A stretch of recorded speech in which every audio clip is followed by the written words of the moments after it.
Ja, wir sind mitten in dieser Predigtserie über wie Jesus lieben.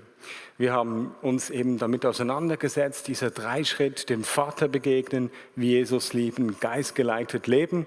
So wollen wir uns quasi durch das Jahr hindurch mit dem ganzen Weg der Nachfolge auseinandersetzen und uns tief verwurzeln in ihm gemeinsam. Und ich weiß nicht, wie es dir geht, wenn du hörst, wie Jesus lieben, das klingt so wie ein Riesenthema und vielleicht kennst du es, dass man online manchmal so ZIP-Files versendet und dann klickst du drauf, dann gehen ganz viele Ordner auf. Wer kennt solche ZIP-Files? Ja, die kennen wir doch alle. Und dieses Thema ist genauso ein Thema. Wie Jesus lieben, da gäbe es ganz viele Dinge, die man aufzählen könnte, wo man darüber sprechen könnte. Wie liebt er? Er liebt selbstauffordernd, bedingungslos, vergebend, dienend, wiederherstellend, mitfühlend, initiativ. Also man könnte ganz über viele Dinge sprechen. Ich möchte heute einen Aspekt rauspicken und wir werden dann genau gleich sehen, worum es geht. Aber bevor ich zu dem Punkt komme, möchte ich die Frage stellen, wieso sollen wir überhaupt lieben wie Jesus? Warum? Ich meine, man könnte ja auch sagen, hey, Jesus ist der Sohn Gottes. Man könnte sagen, hey, er ist für uns gestorben, er hat sein Leben hingegeben und wir sind ja sowieso eigentlich arme, sündige Menschen, die auf ihn angewiesen sind und er hat es jetzt vollbracht. Also wie soll ich überhaupt können, wie er lieben? Das ist doch anmaßend. Und wir wollen uns gemeinsam 2 Stellen anschauen, um die Frage zu klären, warum sollen wir wie Jesus lieben? Und so lesen wir gemeinsam in 1. Johannes 4, 10 bis 11. 1. Johannes 4, 10 bis 11. Darin besteht die Liebe. Nicht, dass wir Gott geliebt haben, sondern dass er uns geliebt und seinen Sohn als Sühne für unsere Sünden gesandt hat. Geliebte, wenn Gott uns so geliebt hat, müssen auch wir einander lieben. Und wir schließen gleich den Text aus Johannes 13, 35 an. Und auch den lesen wir gemeinsam. Daran werden alle erkennen, dass ihr meine Jünger seid, wenn ihr einander liebt. Wie Jesus lieben, hat seinen Ursprung in seiner Liebe zu uns. Unsere Liebe zu ihm ist nur eine Antwort auf seine Liebe für uns.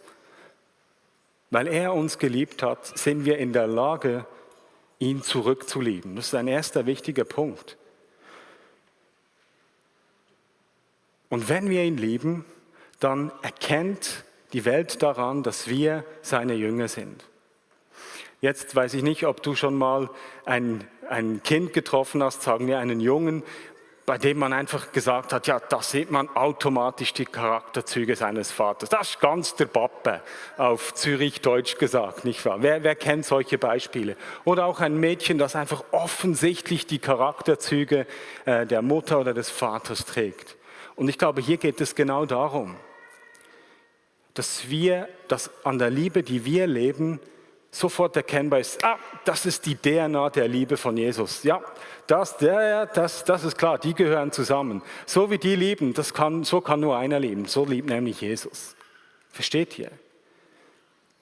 Er liebt uns und wir sind eingeladen, wie er zu lieben, damit die Welt ihn erkennt. Damit die Welt sieht, an deren Beispiel wird sofort ersichtlich, das sind Leute, die gehen diesem Jesus nach. Das ist die gleiche DNA. Darum sind wir eingeladen, wie er zu lieben. Und wir wollen uns heute anhand von 2 Bibeltexten diesem Thema, wie Jesus lieben, nochmal neu annähern. Marius hat uns letzte Woche mit hineingenommen, wie Jesus am Brunnen der Frau, der Samaritanerin begegnet und aus dieser Begegnung Ströme des lebendigen Wassers fließen. Und wir wollen uns heute einen anderen Aspekt anschauen und den erarbeiten wir uns gemeinsam. Ich lade dich ein, Johannes 8 aufzuschlagen oder auch vorne zu lesen. Ich lese aus der Einheitsübersetzung. Wenn du die nicht so magst, dann nimm deine eigene hervor. Wir lesen dann den auch zusammen. Und wenn du den liest, die Idee ist, dass wir nachher kurz 2 Minuten uns Zeit nehmen mit der Person, die links oder rechts neben dir sitzt, einfach kurz auszutauschen, hey, was begegnet mir in diesem Text über die Art und Weise, wie Jesus liebt. Das heißt, lesen und gleichzeitig überlegen, was begegnet mir und dann tauschen wir kurz aus, okay? Johannes 8, 1 bis 11. Jesus aber ging zum Ölberg. Am frühen Morgen begann er sich wieder in den Tempel. Alles Volk kam zu ihm. Er setzte sich und lehrte es. Da brachten die Schriftgelehrten und die Pharisäer eine Frau, die beim Ehebruch ertappt worden war. Sie stellten sie in die Mitte und sagten zu ihm: Meister, diese Frau wurde beim Ehebruch auf frischer Tat ertappt. Mose hat uns im Gesetz vorgeschrieben, solche Frauen zu steinigen. Was sagst du? Mit diesen Worten wollten sie ihn auf die Probe stellen, um einen Grund zu haben, ihn anzuklagen. Jetzt aber bückte sich und schrieb mit dem Finger auf die Erde. Als sie hartnäckig weiterfragten, richtete er sich auf und sagte zu ihnen: Wer von euch ohne Sünde ist, werfe als erster einen Stein auf sie. Und er bückte sich wieder und schrieb auf die Erde. Als sie das gehört hatten, ging einer nach dem anderen fort. Zuerst die Ältesten. Jesus blieb allein zurück mit der Frau, die noch in der Mitte stand. Er richtete sich auf und sagte zu ihr: Frau, wo sind Sie geblieben? Hat dich keiner verurteilt? Sie antwortete: Keiner, Herr. Da sagte Jesus zu ihr: Auch ich verurteile dich nicht. Geh und sündige von jetzt an nicht mehr. Ich möchte mit euch teilen, was mir aufgefallen ist an dem Text, was mir begegnet ist in der Vorbereitung auf diese Predigt, in dieser Frage, was wird an diesem Beispiel sichtbar über die Art und Weise, wie Gott und wie Jesus Menschen liebt. Ich finde es spannend, für die Schriftgelehrten und Pharisäer war die Frau einfach ein Mittel zum Zweck, um Jesus auf die Probe zu stellen. Sie nehmen die Frau und bringen sie in eine völlig entwürdigende Situation. Und die Frau ist ihnen eigentlich wirklich egal. Ich wollte fast egal sagen, scheißegal sagen. Christa hat es gesagt, dann darf ich es auch sagen. Die Frau war ihnen völlig egal und sie brauchen sie als Mittel zum Zweck, um Jesus auf die Probe zu stellen. Und Jesus entzieht sich dem komplett. Er entzieht sich dem. Und er lenkt die Aufmerksamkeit weg von der Frau, bückt sich und beginnt auf den Boden zu schreiben. Jetzt in der Geschichte der Interpretation dieser Stelle gibt es unterschiedliche Auslegungstraditionen. Die einen sagen, hey, es ist gar nicht so wichtig, was er geschrieben hat, sondern bloß der Akt, dass er hier auf den Boden schreibt, zeigt, er lenkt die Aufmerksamkeit weg, der ganze Spannungsbogen der Versuchung zerfällt und das in sich ist schon ein Ausdruck von der Art und Weise, wie Jesus eben die Frau liebt, indem er die Aufmerksamkeit weglenkt von ihr, von dieser unmöglichen Situation. Andere Auslegungstraditionen, die sprechen davon, dass Jesus die Sünden der Menschen aufgeschrieben hat, die dort gestanden sind. Wieso? Weil er ja sagt, hey, wer ohne Sünde sei, der werfe den nächsten Stein und dann schreibt er weiter und gibt auch eine Tradition, die beruft sich dann auf Jeremia 17,13, wo die Rede davon ist, dass die Namen derer in den Staub geschrieben werden, die Gott verlassen. Es gibt eine Tradition, die sagt, hey, hier lehnt sich Jesus an diese Stelle und schreibt die Namen der Menschen auf, die quasi hier diese Frau vor ihn gezehrt haben. So oder so ist es eine Situation, in der die Scham von der Frau weggeht und die Menschen, die sie angeklagt haben, verschwinden. Man könnte sagen, wenn das stimmt, dass er die Sünden der Menschen aufgeschrieben hat, dann hat er die beschämt, die sie beschämen wollten, die sie in eine entwürdigende Situation gebracht haben. Und ja, interessant, Jesus hätte den ersten Stein schmeißen können, aber die Durchsetzung seines Rechts, das er gehabt hatte, war ihm nicht so wichtig wie die Würde dieser Frau, die in diese unmögliche Situation gebracht worden ist. Und so können wir sagen, Jesus liebt diese Frau, indem er sie als Ebenbild Gottes, als Individuum sieht, ihre Würde schützt, sie nicht verurteilt und sie von ihren Anklägern beschützt in dem Sinne. Der Mensch und dessen Wiederherstellung steht für Jesus im Mittelpunkt. Er urteilt nicht, sondern schützt die Würde dieser Frau und begegnet ihr damit in Liebe. Und erst ganz am Schluss, als alle weg sind, sagt er, ich verurteile dich nicht, nun geh und sündige nicht wieder. Erst ganz am Schluss nimmt er darauf Bezug, was alle anderen in den Mittelpunkt gestellt haben. In einem Kontext, wo ihre Würde wiederhergestellt ist und sie geschützt ist. Erst dort kommt er darauf zu sprechen. Wir schauen uns jetzt noch einen anderen Text gemeinsam an, nämlich Lukas 19, die Verse 1 bis 20. Und hier gilt das Gleiche, wir lesen den gemeinsam und diskutieren dann nochmal 2 Minuten und ihr werdet dann gleich sehen, wieso ich diese beiden Texte für heute, für dieses Thema ausgewählt habe. Lukas 19, die Verse 1 bis 10. Und wir lesen gemeinsam. Dann kam er nach Jericho und ging durch die Stadt. Und siehe, da war ein Mann namens Zachäus. Er war der oberste Zollpächter und war reich. Er suchte Jesus, um zu sehen, wer er sei, doch er konnte es nicht wegen der Menschenmenge, denn er war klein von Gestalt. Darum lief er voraus und stieg auf einen Maulbeerfeigenbaum, um zu sehen, wer dort vorbeigekommen musste.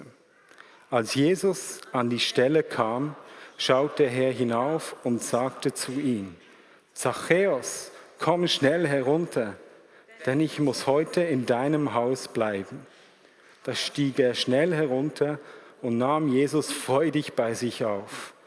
Und alle, die das sahen, empörten sich und sagten, er ist bei einem Sünder eingekehrt. Zachäus aber wandte sich an den Herrn und sagte, siehe Herr, die Hälfte meines Vermögens gebe ich den Armen. Und wenn ich von jemandem zu viel gefordert habe, gebe ich ihm das Vierfache zurück. Da sagte Jesus zu ihm, heute ist diesem Haus Heil geschenkt worden, weil auch dieser Mann ein Sohn Abrahams ist. Denn der Menschensohn ist gekommen, um zu suchen und zu retten, was verloren ist. Auch dieser Text hat eine gewisse Deutungsoffenheit und es gibt nicht die eine richtige Perspektive und im gemeinsamen Interpretieren, im gemeinsamen Diskutieren, auch klar mit quasi Leuten, die in der Geschichte diesen Text gedeutet haben, nähern wir uns und verstehen dann besser, was das uns zu sagen hat. Und natürlich wird jeder dann nochmal persönlich durch einen Text angesprochen. Was mir entgegengekommen ist, als ich mir Gedanken gemacht habe, über diesen Text zum heutigen Predigtthema. Zachäus, er war ja eigentlich ein Kollaborateur mit den Römern. Also wer sich in der Geschichte des Zweiten Weltkriegs ein bisschen auskennt, in Frankreich, les collaborateurs, das waren wie so die Schlimmsten aus Sicht der Franzosen, die mit den Nazis kollaboriert haben, um quasi die Juden deportieren zu lassen. Und in gewisser Weise ist es eine gute Analogie. Zachäus war ein Kollaborateur mit den Unterdrückern der Juden. Und nicht nur das, er hat sich selber damit bereichert. Er war der Höchste unter den Zolleinnehmern. Und in unserer heutigen Sprache würde man zu so jemandem wahrscheinlich ein Abzocker sagen, auf Schweizerdeutsch, ein Begriff, der sich sogar in die politische Debatte hineingefunden hat. Und dieser Zachäus, ein kleiner Mann, in einer Ehrenkultur, darüber haben wir auch schon gesprochen, es war das Ansehen, das korrekte Verhalten in der Öffentlichkeit war zu dieser Zeit sehr wichtig, gerade für jemand von seinem Stand, der reich war. Da war es nicht unbedingt sehr angebracht, auf einen Baum hochzuklettern. Und ich stelle mir das dann so vor, dass dieser Zachäus irgendwie auch Jesus sehen wollte, aber die Leute ihn nicht durchgelassen haben, weil er einmal, also klein, deswegen sah er nichts, aber sie ließen ihn nicht durch, weil er halt nicht dazugehörte. Und so blieb ihm nichts anderes übrig, als auf einen Baum zu klettern. Eigentlich etwas Entwürdigendes für ihn. Jesus nimmt ihn wahr. Er bleibt unter diesem Baum stehen.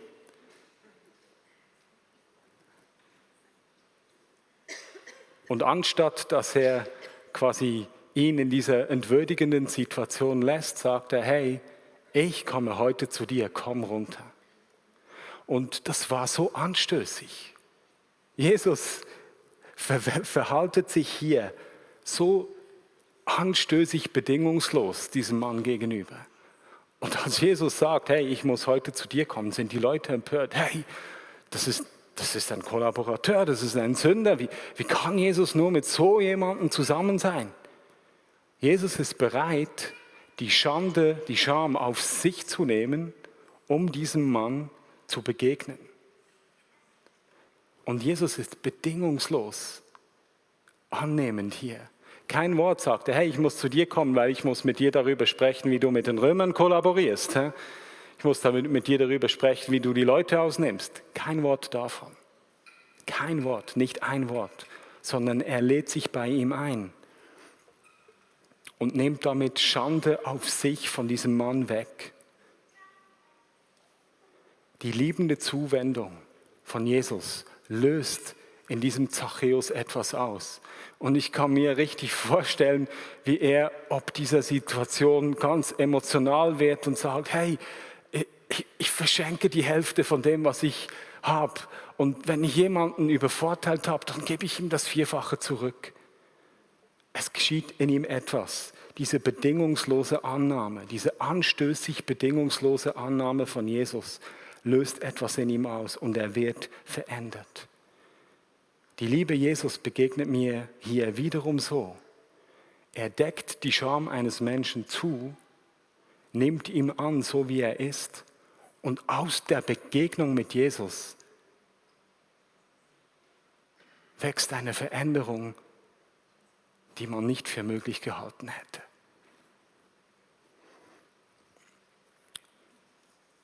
Wie Jesus lieben heißt, nicht zu urteilen, die Würde des Menschen zu schützen und sie anzunehmen, wie sie sind. Wieso nehme ich gerade diesen Aspekt von der Liebe Jesus, das Nicht-Urteilen? Nun, wenn ich so in die Welt schaue und gerade auch in die kirchliche Welt, dann öffnet sich mir leider nicht ein so wahnsinnig schönes Bild.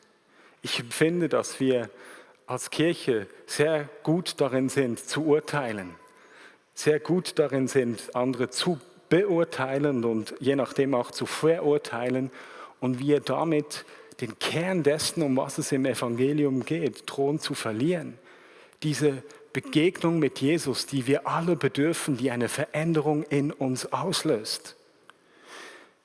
Wir werden, wenn ich so in die Welt schaue, wenn ich in die sozialen Medien schaue, dann schwappt so etwas wie ein Kulturkampf von Amerika zu uns rüber und entweder du bist im einen Lager und findest das richtig und gut oder du bist im anderen Lager und dann weißt du sehr wohl, was die anderen zu tun hätten. Dallas Willard, das ist ein Philosoph und Theologe, er hat ein Buch geschrieben, das ist in den 90ern zu einem ziemlichen Standardwerk geworden. Er hat sich viel mit geistlicher Spiritual Formation, geistlicher Entwicklung auseinandergesetzt und er beschreibt das so. Das ist ein Zitat aus seinem Buch und ich habe das frei quasi mit den heutigen Hilfsmitteln und ein bisschen nach Korrektur übersetzt. KI lässt grüßen. Das gegenwärtige Evangelium wird zu einem Evangelium des Sündenmanagements. Die Verwandlung des Lebens und des Charakters ist kein Bestandteil der Erlösungsbotschaft mehr. Die momentan menschliche Realität in ihrer Tiefe ist nicht der Schauplatz des Glaubens und des ewigen Lebens. Auf der rechten Seite ist es eine Frage der Vergebung der Sünden, ein Christ zu sein. Auf der linken Seite ist man ein Christ, wenn man sich im hohen Maße für die Beseitigung sozialer Missstände einsetzt. Ein Christ ist entweder jemand, der bereit ist zu sterben und sich dem Urteil Gottes zu stellen, oder jemand, der sich erkennbar für Liebe und Gerechtigkeit in der Gesellschaft einsetzt. Das ist alles. Das hat er in den 90ern geschrieben und ich finde es noch genauso treffend. Auf der rechten Seite das ist eure rechte Seite, meine linke Seite, gut überlegt. Ja. Auf der rechten Seite ist man sehr schnell und sehr klar darin, man weiß genau, was richtig und falsch ist. Die ganze Frage mit LGBTQ, Homosexualität, all diese Fragen, da ist man sehr klar und man ist sehr stark darauf fokussiert auf die individuelle Sünde von Menschen. Und da ist man super schnell im Beurteilen, im Verurteilen und weiß, was man zu tun hat und empört sich darüber, was in der ganzen Welt geschieht. Sündenmanagement. Auf der linken Seite geht es eigentlich vor allem um den Einsatz für Gerechtigkeit. Und wer sich nicht für die Unterdrückten einsetzt, ist ganz klar zu verachten und solche Leute, die gilt es sofort zu bekämpfen. Wieso nun habe ich die beiden Texte herausgepickt? In der Frau, der Ehebrecherin, begegnet mir wie so ein Beispiel von einer Frau, die offensichtlich in sexueller Zerbrochenheit und Sünde gelebt hat. Sie steht für mich so ein bisschen für das Thema, was aus rechter Perspektive ganz schnell verurteilt werden kann und man ganz schnell damit dabei ist, mit dem Finger zu zeigen. Und was macht Jesus mit so Menschen? Zeigt er mit dem Finger? Wirft er einen Stein? Nein. Jesus deckt ihre Schand und ihre Scham zu. Er stellt die Würde dieser Frau in den Mittelpunkt und erst als der Rahmen sicher ist für die Frau, erst da spricht er mit ihr über sie selbst. Die Frau steht im Mittelpunkt, ihr Wert und ihre Würde und er urteilt nicht über sie. Und auf der anderen Seite haben wir diesen Zachäus. Es ist doch das Inbegriff von einem Abzocker, einem Kollaborateur, einer, der das System zu seinen Gunsten ausnutzt, so ein richtiger Kapitalist. Denen müsste man doch mal zeigen. Was macht Jesus? Er verliert kein Wort darüber, was dieser Zachäus in seinem Leben falsch gemacht hat, obwohl es genauso offensichtlich ist. Und er ist sogar bereit, die Schande auf sich zu nehmen. Und aus der Begegnung mit Jesus kommt Veränderung in das Leben von Zachäus. Wie Jesus lieben bedeutet, Menschen anzunehmen, ihre Würde zu schützen und darauf zu hoffen, dass aus der Begegnung mit Jesus die Veränderung in ihrem Leben geschieht, die Jesus bringen will. Und manchmal wissen wir nicht so genau, was das ist, was Gott tun will. Wo hat das Verurteilen, das Beurteilen von jemandem schon jemals dazu geführt, dass die Person sich verbessert hat? Wo hast du erlebt, dass jemand zu dir gekommen ist und dir gesagt hat, was für ein dummer Typ du bist? Wo hat das schon mal jemals in dir etwas Gutes ausgelöst?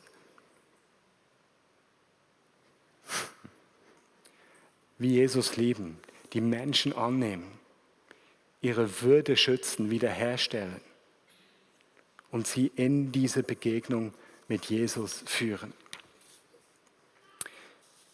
Ich begleite einen jungen Mann und ich bin in eine Situation geraten, die war spannend für mich. Er hat eine Drogenvergangenheit, also starke Drogen, harte Drogen. Und er hat mich gefragt, er hatte immer so Dialoge in seinem Kopf, Stimmen, die ihn runtergezogen haben. Und er hat mich gefragt, hey Matthias, darf ich eigentlich noch kiffen? Darf ich kiffen? Darf ich das noch? Ich mache das noch. Und ich spürte die Versuchung, dass eine dieser Stimmen in seinem Kopf sich mir bedienen wollte, um ihn zu beschämen. Schau mal, sogar Matthias sagt, du solltest aufhören zu kiffen und du kriegst nicht auf die Reihe. Irgendwie ahnte ich so etwas, das war mein Empfinden. Da habe ich ihm gesagt, hey, weißt du was, es geht gar nicht darum. Schau doch mal, wie Gott dich schon geführt hat, wie viel Freiheit schon in dein Leben gekommen ist. Schau mal, du bist frei von all diesem harten Zeugs. Ja, es kommt vielleicht die Zeit, wo du das nicht mehr brauchst. Aber das ist jetzt nicht das Thema, ob du das darfst oder nicht. Konzentriere dich auf ihn, fokussiere dich auf das, was er in deinem Leben tut. Und ich kann nicht sagen, dass das, was ich jetzt erzähle, immer gleich so geschieht. Aber wenige Tage später habe ich wieder mal, als er an einem Tiefpunkt war, für ihn gebetet über Sprachnachricht.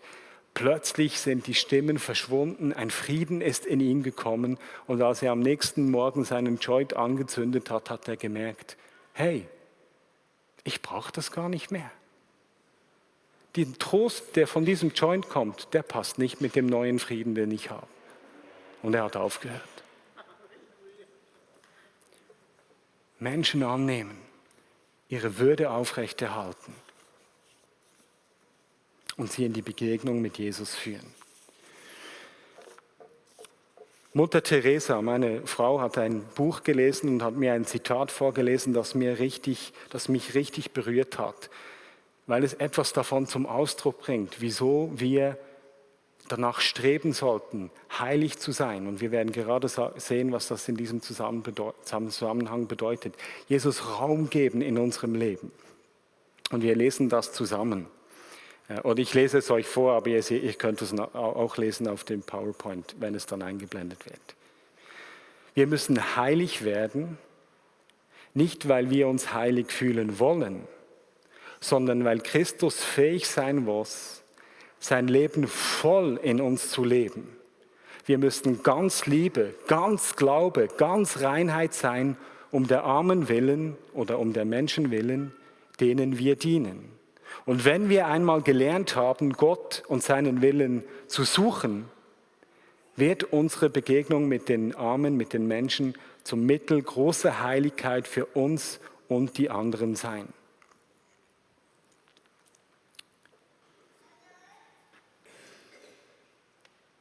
Wir sind wirklich gerufen, wie Jesus zu lieben.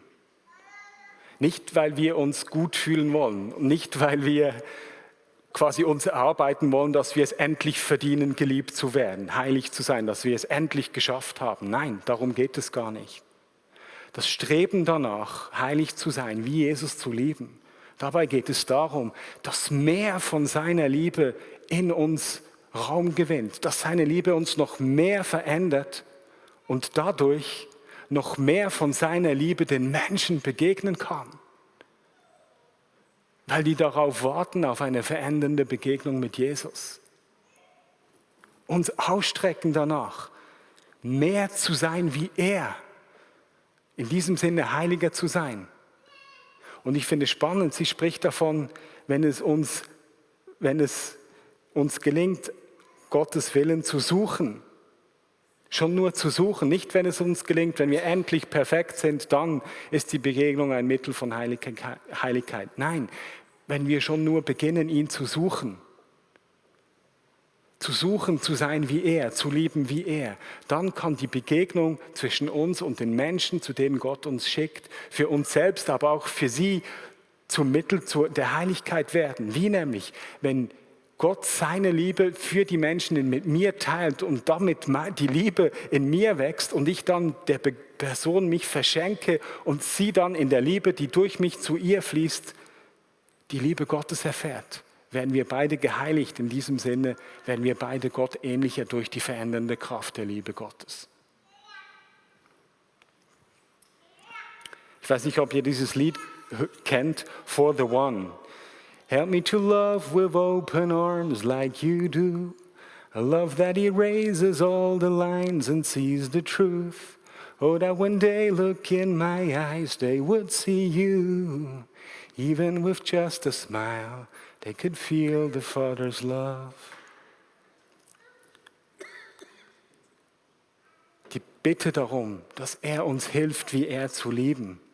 Eine Liebe, die alle Grenzen überwindet und die Wahrheit sieht, sodass die Menschen, wenn sie uns begegnen, der Liebe des Vaters begegnen. Wie Jesus lieben, Menschen annehmen, wie sie sind, nicht über sie urteilen, ihre Würde wiederherstellen und schützen und darauf vertrauen, dass aus der Begegnung mit Jesus Veränderung geschehen kann. Und Jesus, ich danke dir, dass wir nicht die Quelle dieser Liebe sein müssen, sondern dass du kommst und du uns zuerst geliebt hast und wir in der Begegnung mit dir verändert werden dürfen, sodass wir fähig werden, wie du zu lieben.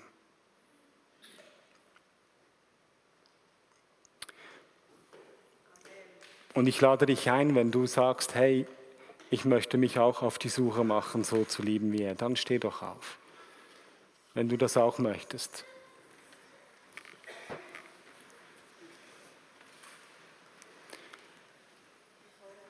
Wenn du nicht aufstehen kannst, kannst du das anders bemerkbar machen.